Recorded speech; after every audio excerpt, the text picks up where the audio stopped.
किसी नेता की महफिल में थोड़ी आए आप जो पुड़ी और एक गिलास पानी के चक्कर में बैठे हो। आप तो मदीने वाले आका की मोहब्बत में आए हैं। आप कोई पुड़ी और हलवे या भरते के चक्कर में नहीं बैठे हैं, आप तो जन्नत के चक्कर में बैठे हैं। आप लोग कोई बेवकूफ नहीं है। ये जो नेताओं की महफिल में आते हैं, ये चक्कर में आते हैं कब पुड़ी का डब्बा आएगा। हाँ, बात है कि नहीं? कनर कनर के देख रहे आप पुड़ी के डब्बे को, कब आएगा कब आएगा कब आएगा। और पुड़ी के डब्बे के चक्कर में बैठा, जब तक डब्बा नहीं मिलेगा पुड़ी का, जब तक बैठा रहेगा। और जैसे ही डब्बा मिला, कोना पकड़ा, और कोना पकड़ के अब ऐसे खा रहा जैसे इसे कभी मिला नहीं है। पुड़ी खा लिया, डब्बा जेब में। अरे भाई, पुड़ी खा के डब्बा जेब में क्यों रखा तुमने? कहा महल्ले वालों को दिखाऊंगा। देख, नेताजी की महफिल में गया था, बरेली में गया था, नेताजी ने मुझे पुड़ी दी है, ये डब्बा मिला और महल्ले वालों को हड़काऊंगा। अब मत मुझसे हिलक जाइयो, नेताजी से कनेक्शन हो गया। एक फोन कर दूंगा, एक फोन। बोलो, बगले फुलाए फिर रहा कि नहीं बुलाए फिर रहा है? बगले फुलाए फिर रहा। नेताजी की रैली में क्या चलेगा? बगले बुलाए फिर रहा है। मुसलमानों, कान खोल के सुनो, इन नेताओं को चेहरे दिखाने मत जाओ, इन नेताओं की रैलियों में मत जाओ। ये नेता आज तक अपना पेट ना भर पाए तो तुम्हारा क्या भरेंगे?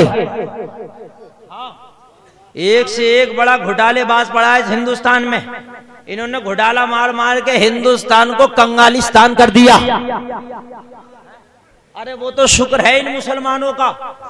मैं ये डंके की चोट पे पूरे हिंदुस्तान में बात कहता हूं कि शुक्र है इन मुसलमानों का, एहसान है इस देश पर इन मुसलमानों का कि इसकी लाज बचाए हुए हैं। लोग पूछेंगे मौलाना कैसे, तो मेरा जवाब सुनो।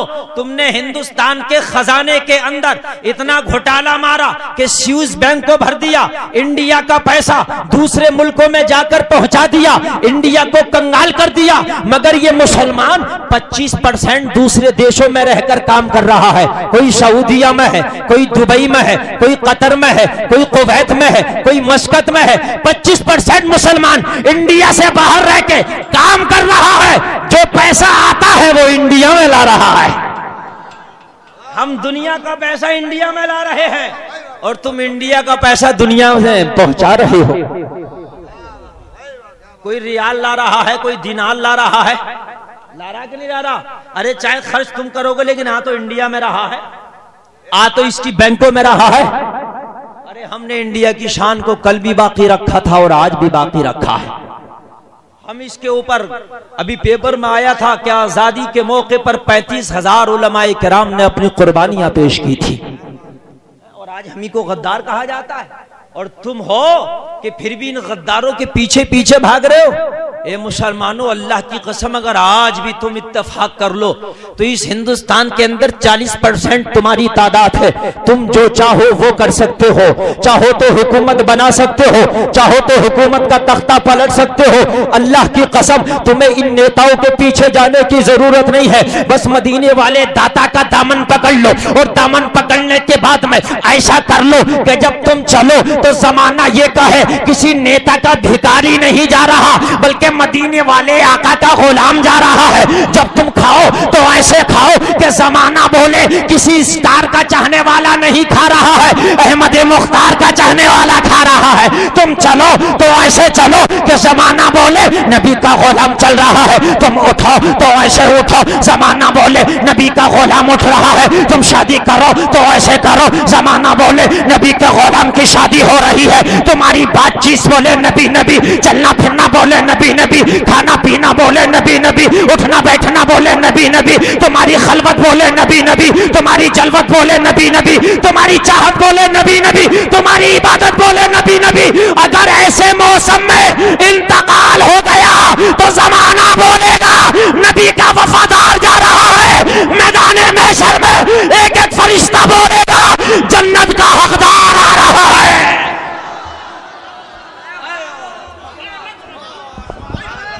नारे तकबीर, नारे रिसालत, नारे गौसियत, मसलके आला हजरत फैजान शाह कंबल पोश मियाँ हजरत अल्लामा मुफ्ती गुलफाम साहिब किबला। सुभान अल्लाह सुभान अल्लाह। तेरी दुनिया भी लाजवाब और मरने के बाद की दुनिया भी लाजवाब। अरे तू लाजवाब ही लाजवाब है। तू इनके चक्करों में मत पड़, तू इनके चक्करों में पड़ के बर्बाद हो गया। के मुसलमान तूने नहीं देखा, आज तुझे हो क्या गया है? अल्लाह की कसम इनकलाब आ चुका है। आज जमाना फिर बदल गया है। आज फिर 1420 बरस पहले की तारीख को दोहराया जा रहा है। ये मुसलमान तू क्यों बैकफुट पे पहुंच गया? अरे तू कहां पहुंच गया? तू अपने घरों में हीरो हीरोइन की बातें करता है। अल्लाह की कसम जमाना गवाह है कि आज के हीरो हीरोइन अपने घरों में मेरे मुस्तफा की बातें करते हैं। आज तू कहां पहुंच गया? अब जाता है हीरोइन की बातें कर रहा है, हीरोइनों की बातें कर रहा है। अरे अभी 20 दिन पहले अखबार में छपा था, मैंने पढ़ा था, तुमने भी पढ़ा होगा। फिल्मी दुनिया की एक हीरोइन है जिसका नाम है ममता कुलकर्णी। उसने नबी का कलमा पढ़ के इस्लाम ले आई। सुभान अल्लाह सुभान अल्लाह सुभान। नारे तकबीर, नारे रिसालत, शान इस्लाम, पैगंबर इस्लाम, नारे तकबीर। सुभान अल्लाह सुभान अल्लाह। ये तारीख है, अभी पेपर में छपा था, मैंने खुद पढ़ा है, मीडिया वालों ने छापा था। अरे हीरोइनें कलमा पढ़ पढ़ के इस्लाम ला रही हैं, मुसलमान हो रही है। ये मुसलमान तू कहां खो गया कि इन गुंडों के पीछे पड़ा हुआ है, इन नेताओं के पीछे पड़ा हुआ है, इन स्टारों के पीछे पड़ा हुआ है। इन स्टारों को खुद पता नहीं कि हमारा क्या होगा। ये कमा कितने ले, मगर अल्लाह ने ऐसे ऐसे मर्ज दे दिए इन्हें कि खाओगे सब्जी। हाँ, मर्द ऐसे ऐसे दे दिए इन्हें। हाँ, अगर यकीन ना हो तो हमें बताओ, जो हिंदुस्तान का सबसे बड़ा नेता या अभिनेता हो, नेता हो या अभिनेता हो, स्टार हो या सुपर स्टार हो या कोई सा भी स्टार हो या बिल्कुल बेकार हो, हाँ, लेकिन तुम देख लो इनके खाने ऐसे हैं कि तुम नहीं खाओगे। मुसलमान एक हफ्ते तक दाल खाता रहे तो एक हफ्ते के बाद कहता अब नहीं चलेगा, ये भुना किधर है। इस भुने के चक्कर में तो मुसलमान ने सब कुछ छोड़ दिया। अच्छा, ये लोग बड़े चालाक हो गए। जयप्रदा जी जब रामपुर में आई तो उन्होंने कहा भाई हमें इलेक्शन जीतना क्या करना पड़ेगा? तो कहा रामपुर के लोग बिरयानी के बहुत शौकीन हैं, तो इन्होंने रोजाना अपने ऑफिस में बिरयानी। रामपुर की आवाम ऐसी हुई दीवानी, कहा हमें कुछ नहीं चाहिए, हमें कुछ नहीं पता कौन सी पार्टी है, ये मोहर बिरयानी के नाम है, ये मोहर बिरयानी के नाम ये है। इस कौम को अगर लूट ना हो तो बिरयानी की एक देख दिखा दो, लड़के मर जाएंगे। ए मुसलमानों, अल्लाह की कसम तुम तो वो थे कि एक तरफ खजाने रखे होते थे, एक तरफ दुनिया की दौलतें रखी होती थी, एक तरफ दुनिया की चाहतें रखी होती थी, एक तरफ दुनिया की रंग रंगीलियां होती थी। मगर अल्लाह की कसम सच्चा मुसलमान वो होता था जो इन सारी चीजों को ठोकर लगा के नबी के दामन करम में आता था, और दामन करम में आने के बाद में ये ऐलान करता था, मुस्तफा ये जिंदगी तुम्हारे नाम कर दी है, बंदगी तुम्हारे नाम कर दी है, और आका अब अगर जीऊंगा तो तुम्हारी मोहब्बत में, सर कटेगा तो तुम्हारी मोहब्बत में। बात है कि नहीं? सर कटेगा तो तुम्हारी मोहब्बत में। अब पता नहीं चल रहा कि आखिरकार मुसलमान करना क्या चाह रहा है। अब तो अगर मुंबई चलेगा ना, मुंबई, ये नए नए लड़के जा रहे हैं मुंबई काम करने, देखा होगा आपने। दिल्ली चले गए तो दिल्ली पहुंच के ये सोच रहे हैं कि पता नहीं ये दुनिया में है कि कोई अलग दुनिया मिल गई हमें। इतने खुश हैं, फटे फिर रहे हैं। महीने 2 महीने में जब घर आना हुआ तो कह रहे हैं अभी घर नहीं जाएंगे, कभी घर चले जाओ। नहीं, कि क्यों? कि कुछ ऐसा नया करके जाएंगे जो गांव वाले देखें कि ये भी हैं दिलदार। इन्होंने एक लंबा सा, खूब लंबा सा इन्होंने और खूब चुस्त सा एक पैंट खरीदा, पहन लिया करहा करहा के। जब वो पहना जाता तो करहाट जरूर निकलती है, इसलिए कोई तंगी इतनी है, पहन लिया। और पहनने के बाद में शर्ट पहन ली, अब बाल रखा लिए बड़े बड़े, झटकों पे झटके मार रहे हैं। पीछे से देखो तो पता नहीं चल रहा आप जा रहे हैं आपा जा रही है। पता नहीं है कि मामला क्या। हाँ हकीकत बता रहे हैं हम। और खुश हो रहा, फटा फिर रहा पूरी दिल्ली में, काम नहीं कर रहा 8 दिन से, हाथों पे मेहंदी लग रही है, समझ रहे हैं, पेंटों पे प्रेस हो रही है, बालों पे ड्राई क्लीन हो रही है। कमाया था 10,000 तो 5,000 खत्म कर दिया गांव के जाने की खुशी में। वो चाहे कुछ भी हो, चक्की पे चूहे जान दे, मगर गांव में कह दे कि वाकई में आया है। अब जाने लगा, बोला नहीं ऐसे नहीं जाएंगे। क्यों भाई?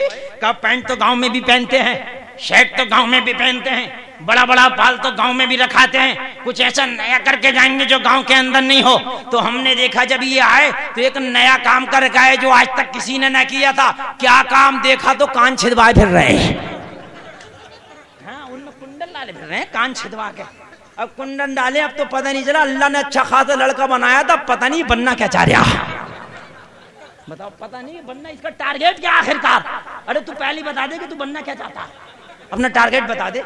अगर तू वो बनना चाहता तो बनने की जरूरत नहीं, हम खबर कर देंगे, हमारे गांव में एक ऐसा, वो खुद ही ले जाएंगे, ताली बजा बजा के कर देंगे भिखारी। ऐसे ऐसे हालात बना लिए अल्लाह की कसम, ऐसे ऐसे हालात बना लिए कि अब बयान करते हुए मुझे अफसोस आता है। ये मुसलमानों के हाल थे। अरे ब्रिटेन का एक आपने सबसे बड़े नेता का नाम सुना होगा, जिसका नाम है टोनी ब्लेयर। आपने सुना? ये सबसे बड़ा नेता है टोनी ब्लेयर। इसकी बीवी की सगी बहन ने, टोनी ब्लेयर की सगी साली ने 1.5 महीना पहले मुस्तफा का कलमा पढ़ के मुसलमान हो गई। कहा अगर कोई दीने बरहक है, इस दुनिया में कोई सच्चा मजहब है तो मोहम्मद का लाया हुआ मजहब इस्लाम है। अल्लाह सुभान अल्लाह सुभान अल्लाह, बेशक बेशक सुभान अल्लाह। हाँ हाँ हाँ, नारे तकबीर, नारे रिसालत, नारे गौसियत, अल्लामा मुफ्ती गुलफाम साहिब किबला, सुभान अल्लाह सुभान अल्लाह। अल्लाह की कसम, अगर कोई सच्चा मजहब है तो वो मजहब इस्लाम है। टोनी ब्लेयर की साली ने अभी कलमा तैयबा पढ़ा और दाखिले इस्लाम हो गई। ये मुसलमानों तुम हो कहाँ? तुम तो इन नेताओं की बातें करते करते जवान हो गए, जवान से बूढ़े हो चले हो, बूढ़े से कब्र में जाने के लिए तैयार हो। ये मुसलमान होना तो ये चाहिए था, तेरा बच्चा अगर बोलता तो मुस्तफा के तराने बोलता, तेरे बचपना बोलता तो नबी के नगमात बोलता, तेरी जवानी बोलती तो मुस्तफा के तराने बोलता, तेरा बुढ़ापा बोलता तो खुदा का शुक्र अदा करता, ताकि तू जब जाता तो पता चलता कि नबी का गुलाम जा रहा है, मदीने वाले का गुलाम जा रहा है। ये मुसलमान तुझे हो क्या गया है? इन नेताओं के लालच में तू ऐसा पड़ गया है, इन अभिनेताओं के लालच में ऐसा पड़ गया कि तूने सब कुछ छोड़ दिया है। आजकल तो मामला मैंने ये देखा, अगर किसी से कह दो भैया अजान पढ़ दिए जरा, मुअज्जिन साहब नहीं है, तो मैं चेहरे को छुपा के कहे मौलवी साहब शर्म लग रही है। नहीं कहता शर्म लग रही है, अजान पढ़ने में शर्म लग रही है, इकामत पढ़ने में शर्म लग रही है। और अगर किसी का इंतकाल हो या नमाज जनाजा हो रही है तो पता चल गया 2 पार्टियां हैं, एक नमाज पढ़ने वाली पार्टी है और एक इधर खाली जुल्काने वाली पार्टी है। कुछ खड़े हुए जुल्कारे, कुछ नमाज जनाजा पढ़ने, कोई गैर मुस्लिम देखेगा तो क्या समझेगा ये 2 पार्टी कैसी। अरे गैर मुस्लिमों में भी जब कांदा देते हैं तो सब एक ही रविश पे चलते हैं, अगरचे वो बातिल है मजहब, चलते हैं सब घंटियां बजा रहे हैं तो बजा ही रहे।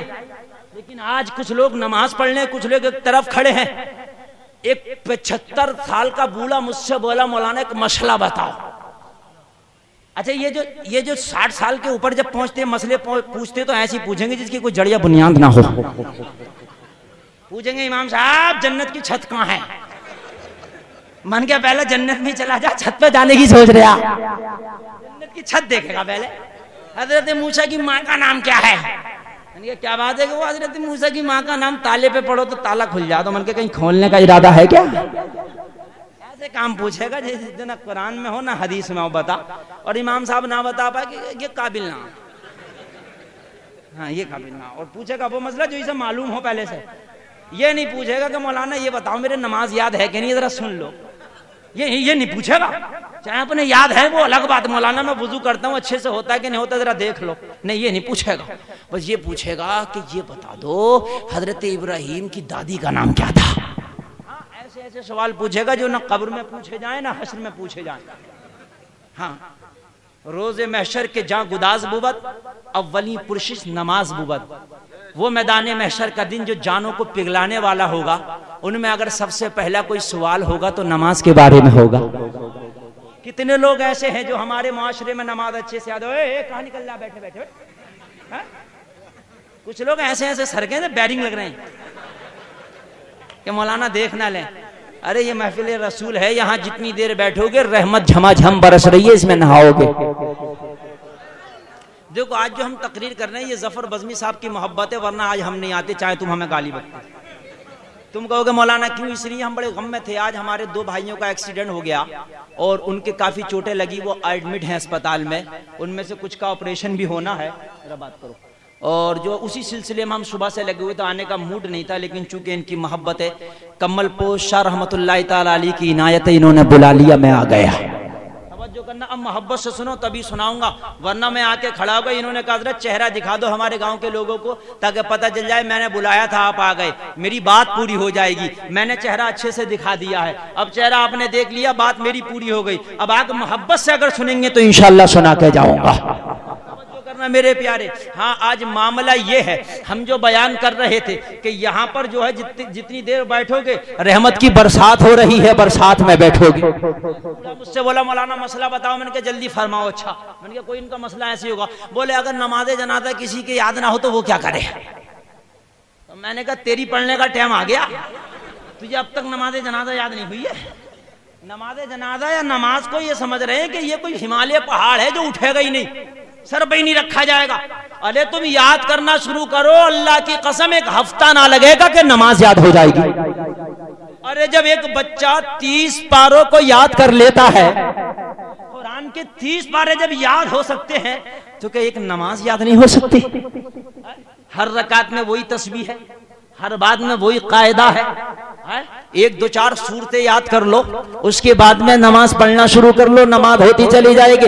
मगर इधर नमाज़े जनाजा हो रही है, कुछ एक तरफ खड़े झुलका रहे, कुछ एक तरफ नमाज़े जनाजा पढ़ लें। ए मुसलमानों, शर्म की बात है, तुम्हारे क्रिकेट के रिकॉर्ड तो बहुत याद हैं, तुम्हें क्रिकेट स्टारों की बातें तो बहुत याद हैं, तुम्हें फिल्मी गाने तो बहुत याद हैं, तुम्हें क्रिकेट की स्टोरियां तो बहुत याद हैं, तुम्हें फिल्म की स्टोरियां तो बहुत याद है। तुम्हें ये तो खूब मालूम है कि इस हफ्ते कौन सी फिल्म रिलीज हो रही है, उस महीना कौन सी फिल्म रिलीज हो रही है, इस वक्त किस किस हीरो की फिल्मों में कौन कौन हीरो काम कर रहा है। ए मुसलमानों, तुम्हें ये तो मालूम है। अरे तुम्हें ये मालूम होना चाहिए था, तुम्हें ये मालूम होना चाहिए था कि वुजू में फराइज कितने हैं, वुजू में सुनने कितनी है, किन किन चीजों से वुजू टूट जाता है, नमाज के शराइत क्या है, नमाज के फराइज क्या है, कुरान पढ़ने का तरीका क्या है। तुम्हें तो ये मालूम होना चाहिए था, ताकि जमाने का कोई आदमी तुमसे मुलाकात करता, तुम कुरान का पैगाम देते, तुम कुरान पढ़ के सुनाते, जब वो तुम्हारे पास से जाता तो कुरान पढ़ता नजर आता।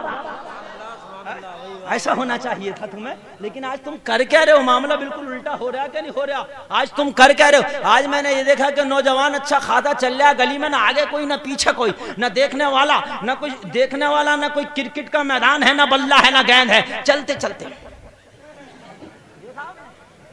भैया क्या कर रहे आगे वाले, कट निकाल लिया हो, कट निकाल लिया, ऐसे कट निकलेंगे कब्र में कि पट हो जाएगा, पट कट निकाल लिया, कट है, कट निकाल लिया। अल्लाह की कसम ये कट यहाँ मत निकालो, ये कट तुम्हारे बेकार होना तो ये चाहिए था कि चलते चलते कोई मुसलमान मिलता तो कहता अस्सलामु अलैकुम, ये होना चाहिए था। चलते चलते जब सलाम करता, वो सलाम का जवाब देता, उसके बाद में अगर कोई आलिम मिलता तो उससे मसला पूछ लेता, और कोई तुझसे कम पढ़ा लिखा मिलता तो उसे कोई मसला बता देता। नबी फरमाते हैं जो इल्म दीन सीखता है या दूसरों को सिखाता है वो सबसे बेहतर है। किसी को चलता फिरता जन्नती देखना हो तो वो इल्म दीन सीखने वालों को देख ले। किसी को चलता फिरता जन्नती देखना हो तो वो इल्म दीन सीखने वालों को देख ले। इनका मकाम बहुत लाजवाब है, बहुत लाजवाब है। मजरे आज तो चक्कर में फिर रहा कि बस मौका मिल जा मुझे, आजम खां का एक खून आ जाओ कि रामपुर आ जाओ रेली है तो ट्रैक्टर लेकर पहुंच जाऊंगा। ट्रैक्टर भगाए फिर रहे, ट्रैक्टर समझ रहे। अब अगर कहो जलसा हो रहा शीशगढ़ में, चलो जलसे में चलने के, टिलारी में पिंचर हो गया, क्या करने क्या टिलारी में पिंचर हो गया। तेल नहीं है ट्रैक्टर में। और अभी नेताजी का फोन आ जा तो ऐसे भगाए फिरेगा इस ट्रैक्टरिया को कि इसे पूरा हेलीकॉप्टर समझेगा। और सबसे आगे और जाके हो कहेगा उनके मुंशी के पास हमारा भी लिख लियो नाम, हो सकता है 2-4 लीटर मिल जा। हम नाम लिखवाता फिर रहा हूँ। हो क्या गया मुसलमानों, हो क्या गया। और अब सबसे आगे कुर्सी पे बैठ गया और अगर पुड़ी का डिब्बा मिल गया और 4 पुड़ी खा लिया, डिब्बा तो जेब में रख लिया, मोहल्ले वालों को दिखाऊंगा। अब तो सबसे आगे के नेताजी देख रहे हैं मौका जल्दी से नारा मार दे ताकि नेताजी समझे कि मेरे ही आदमी है। अब तो आगे बढ़ बढ़ के 4 पुड़ी के चक्कर में जीतेगा भाई जीतेगा, साइकिल वाला जीतेगा। नहीं मारना है। आगे बढ़ बढ़ के जीतेगा भाई जीतेगा, हाथी वाला जीतेगा, जीतेगा भाई जीतेगा, पंजे वाला जीतेगा, जीतेगा भाई जीतेगा, फूल वाला जीतेगा। ए मुसलमान तू भूल गया ये नारा तेरा नहीं था, तेरा नारा तो वो था जो करबला के मैदान में फातिमा के लाल ने लगाया था कि जीतेगा भाई जीतेगा, कुरान वाला जीतेगा।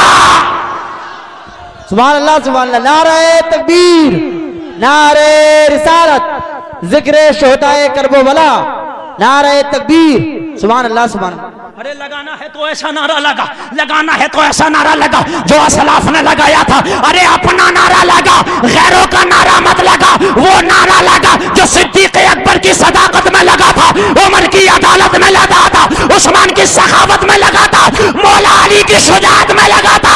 मैदाने करबला में फातिमा के लाल ने लगाया था। जीतेगा भाई जीतेगा, ईमान वाला जीतेगा, जीतेगा भाई जीतेगा, इसके रसूल वाला जीतेगा। सुभान अल्लाह सुभान अल्लाह, वाह वाह वाह, सुभान अल्लाह। वो ऐसा जीता, वो ऐसा जीता कि यजीद हारा, यजीदियत हार गई। हुसैन जीता, हुसैनियत जीत गई। अल्लाह की कसम मैदाने करबला में अगर ये नारा ना लगा होता तो आज ये मस्जिदों पे मीनारे नजर ना आते। आज यजीद जैसे खड़े हो जाते, अपने आप को दावा करते हम कौम के कायद हैं, मगर वहरे फातिमा के लाल हम तेरा एहसान न भूलेंगे। तूने करबला में नारा लगा के हक और बातिल के दरमियान एक खत्ते इम्तियाज खींच दिया। आज हो क्या गया, आज हो क्या गया मुसलमानों, हम बहुत पीछे जा चुके हैं। और अगर आपको कुछ ऐसा चल रहा है, कुछ मुसलमानों में रमक भी बाकी है, तो वो किसी ऐसे पीर का दामन पकड़ लीजिए कि वो पीर नहीं पैर है। हाँ, मुसलमान इतने बढ़ चुके हैं, अब तो मुझे ऐसा लग रहा है कि सच्चा मुसलमान देखने के लिए अब लालटेन हाथ में लेकर ढूंढना पड़ेगा, चिराग से भी काम नहीं चलेगा। सही बता रहे हम, इतने फिरके इतनी जमातें हुई, फिर इन पीरों ने पकड़ लिया। और ये पीर थोड़ी है चलते फिरते शीरे का टैंक है। हाँ, 2.5 किलो मुर्गा सुबह खा रहा, 2.5 किलो शाम को खा रहा और दिन में 5 टाइम खा रहा, पेट मोटा हुआ फिर रहा। समझ रहे हैं आप, लंबे लंबे बाल कर लिए हैं, हाथों में इतनी अंगूठी है, चलते फिरती बिसात खाने की दुकान। और जब देखो तो फजर में सो रहा, जोहर में मुरीदों को रो रहा, समझ रहे हैं आप, असर में जुलका रहा, और मगरिब में देख रहा कि अब शाम का टाइम हो चला, जो मिले मोटा मोटा रोल लो। हकीकत बता रहे हैं हम। कर्नाटक में मैं कुरान सुनाने गया, मैंने एक साहब से पूछा ये तस्वीर किसकी? बोले हजरत मेरे पीर की। मैंने कहा तेरा पीर कैसे जो तस्वीरें लगवाता था? रहे हजरत पूछो मत। मैंने कहा बता दे, चल पूछ रहा हूँ। तो क्या मौलाना मेरे पीर का आलम ये था कि आज तक एक टाइम की नमाज मस्जिद में नहीं पढ़ी? अच्छा। मैंने कहा और तो दूसरी में पढ़ता होगा? नहीं ना, दूसरी में पढ़ी। तो मैंने कहा तीसरी में पढ़ता होगा? बोला हजरत मेरे इस कस्बे में 17 मसाजिद हैं, 17 में से किसी एक में ना पढ़ी। तो मैंने कहा बड़ा फूल लिया तो इस बात पे, तो ये तो कम करना चाहिए। अरे बोला सुनो, मैंने कहा फिर और? बोला नमाज पढ़ता था पीर। मैंने कहा पढ़ता कहाँ था? बोला हर नमाज मदीने में। तो मैंने कहा ये कौन सा हेलीकॉप्टर था भाई? अगर हम जाएं मदीना तो 4 घंटे दिल्ली से लगते हैं कम से कम। ये कौन सा था कि असर की पढ़ के 1 घंटे के अंदर फिर मदीना पहुंच जाता था? अरे बोला नहीं पीर जी जिस्म के साथ थोड़ी जाते थे, रूह के साथ। रूह जाती थी, जिस्म है। मन के जिस्म है जमीन पे बोझ बना रहता था? बोले हाँ। मैंने कहा अच्छा, पीर जी से कभी तुमने ये कहा कि सरकार फजर की पढ़ के आ रहे हो तो हमें क्यों परेशान कर रहे हो, नाश्ता वहीं करके आइयो मदीने में? क्या नहीं है, जब फजर की पढ़ने जा रहे हो तो नाश्ता कर लियो, और जब दोहर की पढ़ने जाओ थोड़ी पहले चले जाइयो, दोपहर का वहीं खा लियो। और सरकार क्यों परेशान कर रहे हो? जब मगरिब की पढ़ के जाओ तो शाम का खा के यही हो। ऐसा नहीं कही तूने? बोले ना ऐसा नहीं कही। मैंने क्या ऐसा कहता नहीं, तेरा पीर मक्कार है, तू उससे बड़ा मक्कार है। ऐसे पीर बहुत घूम रहे हैं, मैं आपको बता रहा हूँ। हाँ, ऐसे पीरों से बिल्कुल बच के रहना। एक पीर थे, जब वो किसी गांव में जाते थे तो उनके साथ 200-400 लोग साथ में चलते थे। 200-400 ऊंट चलते थे। जिस गांव में पहुंच गए उस गांव की फसलें खत्म, कुठियों के अनाज खत्म, गल्ले खत्म, लोगों की नकदी खत्म, तो उनका नाम था पीर खुदा बख्श। लोग दुआएं करते थे, या अल्लाह आंधी आए मंजूर है, तूफान आए मंजूर है, जलजला आए मंजूर है, मौला पीर खुदा बख्श ना आए। जब ये आता है तो सब कुछ चौपट कर जाता है। अरे तुम तो उसके मानने वाले हो, अल्लाह की कसम, जिसने डूबतों को तैराया है। तुम तो उसके मानने वाले हो, तुम तो उसके मानने वाले हो कि जिसने जालिमों को, जुल्म करने वालों को दुआएं दी हैं। बेशक बेशक। तुम तो उसके मानने वाले हो जिसने जीना सिखाया है, जिसने चलना सिखाया है, जिसने पीना सिखाया है। आज मैं आपको एक बात बताकर जाना चाहता हूँ। आज हमारे मुआशरे के अंदर एक चीज चल रही है, खाएंगे तो खड़े होके, पिएंगे तो खड़े होके, और इसको बड़ा स्टैंडर्ड समझा जा रहा है। खड़े होके खाना स्टैंडर्ड समझा जा रहा, खड़े होके पीना स्टैंडर्ड समझा जा रहा। अगर किसी ने कह दिया भाई खड़े होके मत खा, खड़े होके मत पी, तो कहेंगे मौलाना ये पुराने दौर की बात थी, आज स्टैंडर्ड का दौर है। आज खड़े होके खाने को वीआईपी समझा जाता है, खड़े होकर पीने को वीआईपी समझा जाता है। ए मुसलमानों, कान खोल के सुनो, तुम कहां चले गए हो? मेरे आका की एक हदीस पाक है, ए लोगों खाओ तो बैठ के पियो, ए लोगों पियो तो बैठ के पियो, खाओ तो बैठ के खाओ, पियो तो बैठ के खाओ। मेरे आका की हदीस है, और मेरे आका फरमाते हैं अगर भूले से खड़े होके खा लो, अगर भूले से खड़े होके पी लो, तो जब याद आए तो उसे कै कर दो, उल्टी कर दो, हजम मत होने दो। आज के एक साइंसदान का भेजा पलट गया, उसके दिमाग में ये बात आ गई, आखिरकार मुसलमानों के नबी ने बैठ के खाने पे इतना जोर किस लिए दिया, बैठ के पीने पे इतना जोर किस लिए दिया कि खाओ तो बैठ के खाओ, पियो तो बैठ के पियो, और अगर खड़े होके खा लो, खड़े होके पी लो, तो कै कर दिया जाए, उल्टी कर दिया जाए। आखिरकार मामला क्या है? रिसर्च करूंगा। उसने नबी की इस हदीस पे रिसर्च करना शुरू कर दिया। जब आज का साइंसदान रिसर्च करने के बाद डिसीजन दिया, फैसला सुनाया, रिपोर्ट सुनाया, तो सारे जमाने को ऐलान करके बोला, ए लोगों, अगर दुनिया के अंदर कोई सबसे बड़ा डॉक्टर है तो रहमतुल लिल आलमीन मोहम्मद अरबी है। सुभान अल्लाह, सुभान अल्लाह। नारे तकबीर, नारे रिसालत, नारे गौसियत, मसरके आला हजरत, उलमाए अहले सुन्नत, दरगाह शाह कम्बलपोश, नारे तकबीर, नारे रिसालत। सुभान अल्लाह, सुभान अल्लाह। बड़ा डॉक्टर दुनिया में नहीं, मोहम्मद अरबी से बड़ा डॉक्टर कोई दुनिया में नहीं, इनसे बड़ा तबीब कोई दुनिया में नहीं, इनसे बड़ा हकीम कोई दुनिया में नहीं। तो दुनिया के डॉक्टरों ने पूछा था, बता ऐसा क्या है? कहा जो आज तक तुम्हारी मशीनें, जो आज तक तुम्हारा तजर्बा, जिसको रिसर्च ना कर पाया, वो मोहम्मद अरबी ने 1450 बरस पहले बता दिया है। क्या कहा? सुनो, एक छोटी सी हदीस बताऊं तो पूरी हदीस का आलम क्या होगा कि आका ने फरमाया, मुसलमानों के नबी ने फरमाया, बैठ के खाओ, बैठ के पियो, और अगर खड़े होके खा लो तो कै कर दो, उल्टी कर दो। कहा मैंने इसी पे रिसर्च किया कि उल्टी करने को क्यों कहा। अरे अगर रोजे में रमजान की हालत में भूले से खा लो तो रोजा नहीं टूटता है कि नहीं है? और यहाँ अगर भूले से खा लो तो आका फरमा रहे कि उल्टी करो, उल्टी, हजम मत होने दो, हजम मत होने दो। अब बताओ, अगर हम इसी हदीस पे अमल कर लें तो अल्लाह की कसम काम बन जाएगा। यहाँ उल्टी कर रहा खड़े हो गए, उल्टी करना तो बहुत दूर की बात है, बोतल मुंह से भी नहीं लग रही है, दूर से खींच रहा, गट गट गट गट गट गट गट गट, खींच रहा है कि नहीं खींच रहा है? उल्टी करना तो बहुत दूर की बात है, और उल्टी को भी अंदर ले रहा, बोतल उल्टी है, ऊपर से खींच रहा, गटा गट। ये तरीका पता नहीं कौन सा निकला भाई, ये तो जानवरों से भी आगे का तरीका। जानवरों को मैंने ऐसे पीते नहीं देखा, खड़े होकर खाते पीते तो जानवरों को देखा था, मगर बोतल कम से कम 6 इंच दूर है और उसके बाद कनेक्शन मिला हुआ, ये पहली बार देख लिया। उसने कहा किस लिए? कहा सुनो, अगर जो खाना खड़े होकर खाया जाए, जो खड़े होकर पिया जाए, ये साइंसदान बोल रहा, अगर वो हजम हो जाए तो 11 बीमारियां ऐसी जन्म लेती हैं इंसान के जिस्म के अंदर कि उनका इलाज पूरी दुनिया के अंदर नहीं मिलता। इसलिए मुसलमानों के नबी ने फरमा दिया, अगर खड़े हो